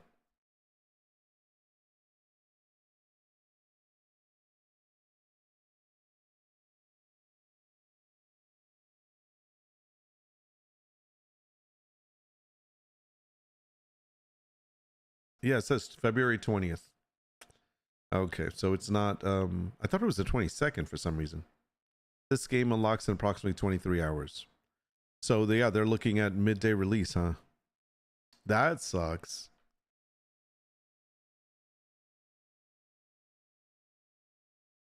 So I don't know. I think I like the auto shooter. It's kind of, it makes things a little bit more fun, and you focus on trying to get around and getting the items that you need. I think there's definitely a fun time there, and it gets harder and harder. So it's kind of like see how long you can survive. I gotta play it more, but that's kind of the whole idea behind it. So we're talking about making a game. There's two games we're working on. One I'm not going to tell you about. That's the one that the guys are practicing on. So 4 of us got together and decided that we were going to try our hand at making a project of developing a very kind of simple to start game as a prototype. And so we're working on that. It's kind of a survival game. It's kind of a platformer, but it's got scrolling, but it's also, you can go upwards or downwards and so forth. So that's kind of the idea of what we're going to try to do. But there's another one that I decided to take on and to see if I can do it. And if I get a little bit further in it, it's really is a testing thing. If I get further in it and it's looking good, I will showcase it and I will like show you as I'm creating it. But the idea comes from the stream that we did last time, and it's the Dr. Dadbod saves the world from zombies, basically. And so I have the whole, I'm not going to tell you full details about it, but I have the storyline already done. I'm actually doing this with ChatGPT's help, and it has given me the gaming design document. Oh, the game design document. It's given me kind of the outline of what we need to do. It's giving me the backstory based on the information I told it. And so it's I think it's going to be interesting. Now, the whole reason why Brink is saying that I could be the character of it is because he's picking on me because it happens to be a dude that has a dad bod. So I still think it should be Brink, but no, it's going to be meme probably. It's going to be a meme game. So I'm going to be working on that over the next month or so and see how far I can get. So that's kind of the big push. What is today? The 20th? Like I said, tomorrow's the 20th.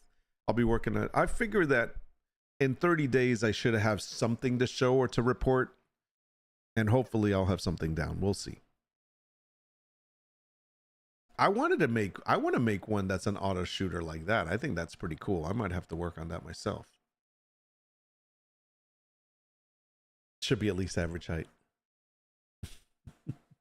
Yeah, we can't have a tall guy. It's got to be a short guy. So I'm going to be the protagonist. Exactly. I'm going to be the actual the savior in the game only, not in real life.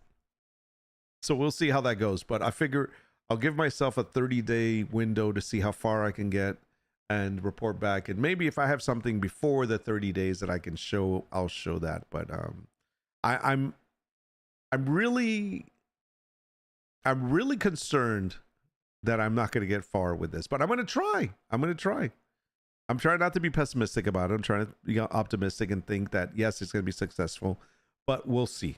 We'll see where this ends. And maybe I'll get it to the point that I'll say, okay, guys, take it over. Somebody finish this. Who knows? But we'll see.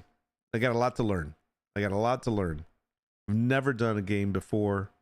I do understand programming, so therefore that part shouldn't be difficult. It's the game development of putting everything together. That's the part I need to learn. Then people will call it an enshrouded clone. Oh gosh. No. What are you taking? Your idea. I came up with the Mid-Journey picture. I'm not touching your idea. Your idea for the group project? Wait. No, I'm not. What are you saying? In terms of the game you've shown, it's not my type, but I love watching someone playing it. Yeah, it's fun to play. I can understand why people will be like, I don't know. I think it's more of a how long can they survive? By the way, I'm not taking your idea.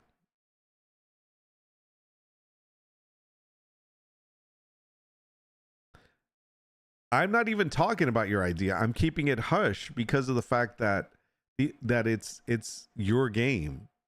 You know what I mean? I told you guys that I want you to start that project and I'm helping out how I can, but I'm not taking your idea. There's no way. That wouldn't be nice of me. I'm doing the whole other one, which is the one I was working on when you and I talked last night, and I said, look at this.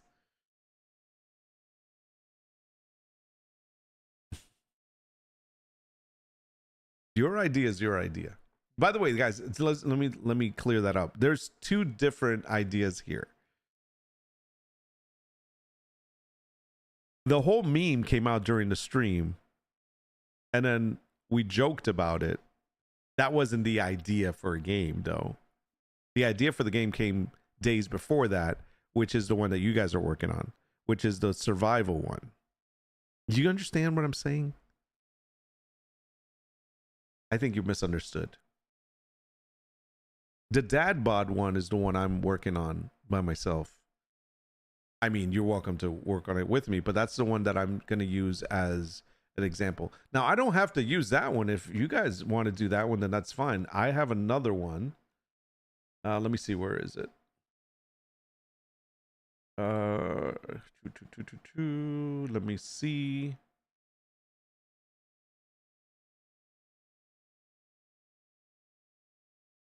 Yeah, I have another one I can do.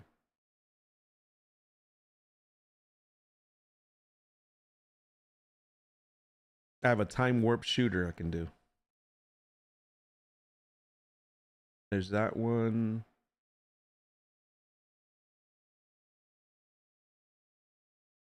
Yeah, I mean, I could do this other one instead. I don't care.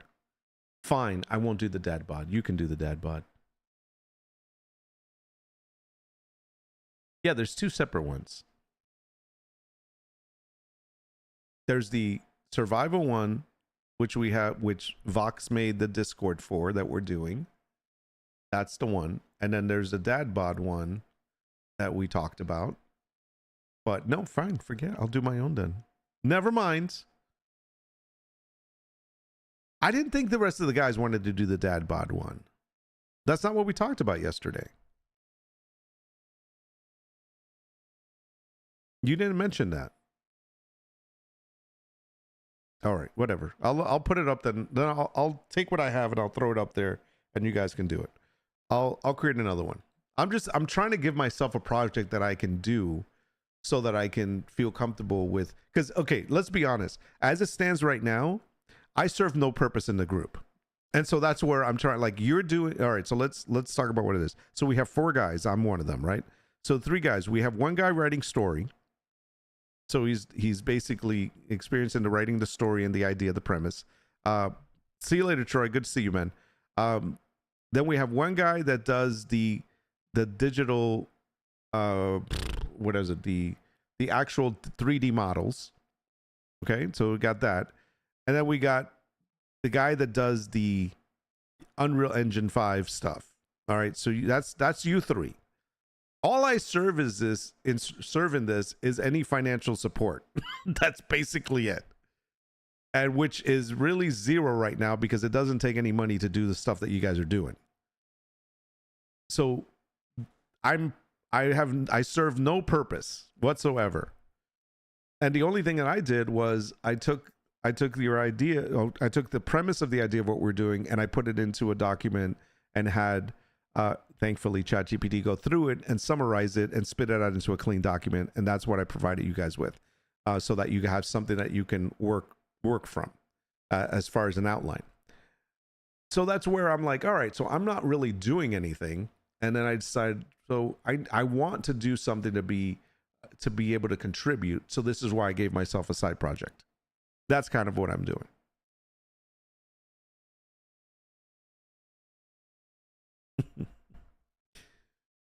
So anyways, I guess we'll figure that out. But I'm just trying to give myself a side project that I can build in the next 30 days so I can learn the ins and outs of actually doing game development. Because you can't lead something if you don't know how to do it. That's the way I feel. I'm like, I'm not going to be like, I'm leading this. You know, it just doesn't work that way.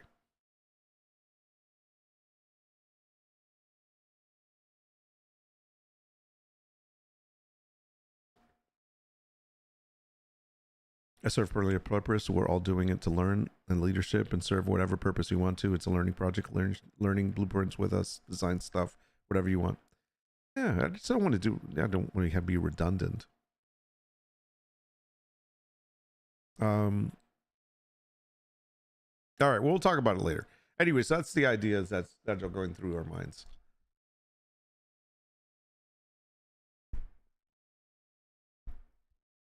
Anyways, okay. All right, what time is it? It's 1 o'clock. Woo! No, we can't. Listen, I have no problem doing it together. I've got no issues with that. I just want to really try to put as much effort into it as I can so that I can learn also. I don't want to just hand it over and let you guys just build it out, because then it's like I learn nothing. So that's where I'm saying I want to be a part of it, but I want to be a part of doing some of the work too. And in the other stuff that we're talking about, I'm not really a part of doing the work. So that's where, you know, I have no problem with that. I can serve as, you know, overviewer, tester, financer, you know, project lead, whatever. I can do all that. That's fine. But in the meme one, the dad bod one, I wanted to serve more of a hands-on, involved in creating it. only because it's like after thinking about it and fleshing it out more, I'm like, this is actually fun, a fun concept, and there's some things that I want to put into it. That's kind of what I'm seeing. GPT writes a lot of it, and the thing is that you give GPT the basics of what it is that you want, and you keep fine tuning it, and it actually does push out a lot of the information. It tells you, okay, listen. Basically, this is the conversation that happens with ChatGPT.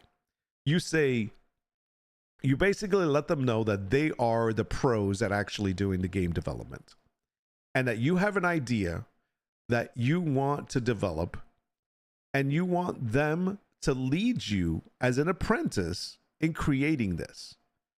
And this is the idea. And then you give them the idea. You detail it out. This is what it's based on. This is the background of it. This is what I'm kind of thinking. Okay. And then you say, fill in the blanks for me. What am I missing? How can I get this started? Let's see the outline. And then they give you the outline. And then now the outline is very basic. It's just like bullet points almost. And then you take each part of that, each section of that, and you say, all right, tell me more about this step, because I don't know what you're talking about, and I want to make sure I do this, and give me the task that I need to do for this. And then it tells you. And you take each one of those and you start developing. So it's kind of like you're using ChatGPT as your mentor and guide in completing something. Not having them do it, but having them walk you through doing it. Does that make sense? And that's how you can work with ChatGPT on getting some things done. Now, there are other ways of doing it where you can actually say, write the code for me, do it for me, and you can have it do that for you. But that's kind of not what I'm not trying to do it that way. I have no ideas for Dadbot other than memes. That's basically what it's about. Would love it as a hardcore zombie survivor. It kind of would be, but it just has a lot of memes. Dadbots as an experiment. It definitely is already as that. Be part of it. Oh, I'm totally up for that. I want us to do whatever works for one. Put in. Yeah, that's fine. Yeah, the GPT is great at outlining stuff and give you walkthroughs and kind of prompts you to think about the next step. And then you could say, and even think about that. That's good. Tell me more about that. And it does. It would be a rabbit hole I'd never escape. I wouldn't say I'm necessarily better at you using it. It's just I've spent more time using it. And the thing with since last year, probably since January, I really threw myself into getting to know how to speak to ChatGPT, Midjourney, and Leonardo to get the results that I want. And I've spent a lot of time just testing things out, reading things, watching other videos, kind of piecing things together. And I've gotten to the point where I really do get a lot of use out of ChatGPT for a lot of different industry things. I mean, not just one industry, but a lot of different others. And especially when it comes to developing something or even to creating images, I've gotten it to the point where if I have an idea and I need it polished, I can throw it in there and it gives me good stuff that I can work with. It doesn't necessarily give me exactly everything I need because I like to do some of the work, but it definitely pushes me in the right direction. So, which I enjoy doing. And this is why I market myself to other people as kind of an AI enthusiast, dare I say AI artist, dare I say prompt engineer. And that's kind of what I market myself to people like that so that I can take care of those things. For sure, one of the things that I can do easily has been providing stock photography for people without having to do photo shoots. People that are needed for marketing and stuff like that. Oh yeah, that's like a no-brainer. Now, the other thing that obviously that I work at that you guys know is that I use it also for trying to design products. And it really is helpful when it comes to that. There's so many things you can do with a combination of ChatGPT or something similar to that, as well as an AI art generator. it's endless.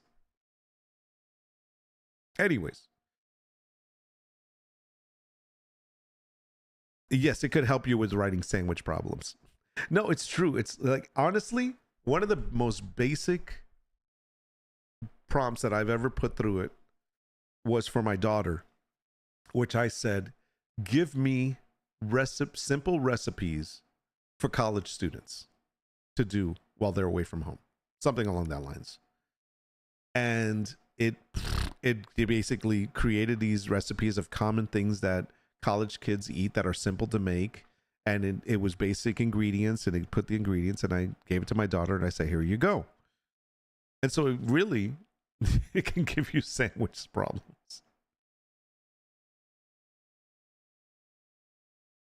I come up with good ideas for beginning and end bread, struggle with the middle. You know, that right there is a huge metaphor, man. That's usually the problem. Is people can start beginning and ends, but it's the middle part that's the problem. And if you have a good beginning and end, and you just needed to tie in point A to point C by adding B, there's nothing wrong with that.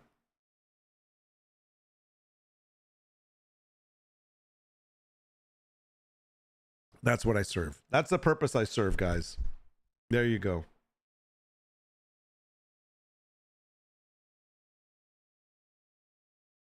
Hey, if you're interested in software development and you want to continue watching somebody stream, I don't know how much longer he's going to be on, but he's been on for 9 hours. And I think he basically just stays on as he's working. This is that pirate software guy I was talking about on Twitch right now. So I think I'm going to go ahead and close it out now, guys. It's 1:11. I just wanted to give a quick coffee chat this morning, kind of get us in here. We have our gaming stream on Fridays. To tell you the truth, I'm actually actively working on tweaking my Twitch stream to see if I still promote one there, if I still put one on there, whether it's a dual stream or whether it's a separate stream there. So you may see something pop up. It's just right now, I think I was trying to do it from the PlayStation. It doesn't work. So I'm like, I can't do that one. So I've got to see if I'm going to try to put in a second PC into the setup, so that if I don't want to do Restream IO, I want to do 2 dual streams that are running separately, but still showing the same content. So I might work on that. So we'll see. I'm ultra beginner level at this game stuff, so I'm just hungry to learn and do stuff. No, I'm with you, brother. I mean, I honestly, I didn't know the guys would want to do this, but you're right. It sounds like a fun project that the guys would probably want to be involved with. And I didn't know how much you wanted to be involved with it, because I know you're working on a bunch of different things too. So if you were definitely into it, I would be, I'm willing. Yeah, I'm willing definitely to do it together. I'm not trying to be like, it's mine, don't do. I was just trying to give myself a project. So we'll talk about it later. All right, guys, have a great afternoon. Do something fun. It is Monday. Start your week off right. And I'll check in with you throughout the week and see what's going on. But if I don't see you during the week, because I get busy doing work stuff, which I do need to do, I will see you on Friday, 11 a.m. Eastern Standard Time. So until then, or before then, have a great one. I'll see you soon. For those of you that know how to get me, I'm over at the Discord, the Wolfpack. So we'll see you there. Until next time, I'm out. Peace.